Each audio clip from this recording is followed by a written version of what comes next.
Hi friends, welcome to Akshita's Creation. இன்னைக்கு நம்ம ரொம்ப சிம்பிளா தக்காளி ரசம் எப்படி வைக்கிறதுன்னு சொல்லி பாப்போம்.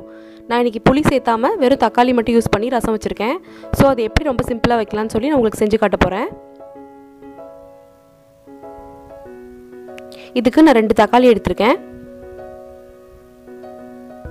கூடவே ஒரு குட்டி டேபிள் ஸ்பூன்ல மஞ்சள் எடுத்துர்க்கேன்.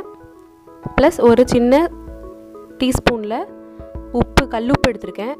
அதுக்கு அப்புறம் நல்லா தக்காளி வந்து நல்லா மசிச்சுக்கோங்க.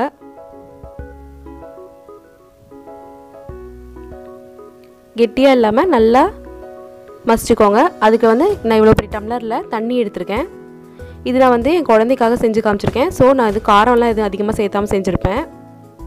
இதுக்கு ஒரு 6 பல்லு பூண்டு எடுத்துர்க்கேன். இது கூட ஒரு 15 மிளகு பிளஸ் ஒரு சின்ன ஸ்பூன் அளவுக்கு சீரகம் எடுத்துர்க்கேன். இது நல்லா நுணுக்கிக்கோங்க. நல்லா மயிர அளவுக்கு நல்லா நுணுக்கிக்கோங்க அத. நெக்ஸ்ட் அடுப்பு பத்த வச்சிட்டு அதுல ஒரு சின்ன வாணல் வச்சிருக்கேன். நல்லா ஹீட் ஆனதும் ஒரு 2 ஸ்பூன் அளவுக்கு எண்ணெய் ஆட் பண்ணிக்கோங்க. எண்ணெய் நல்லா ஹீட் ஆகட்டும். ஹீட் ஆனதும் இதல நம்ம கடுகு உளுந்து சேர்த்துக்கலாம்.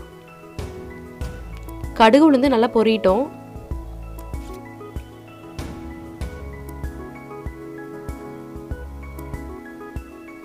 கடுகு உளுந்து நல்லா பொரிஞ்சதும் கூடவே வச்சிருக்க கருவேப்பிலை ஆட் பண்ணிருக்கேன்.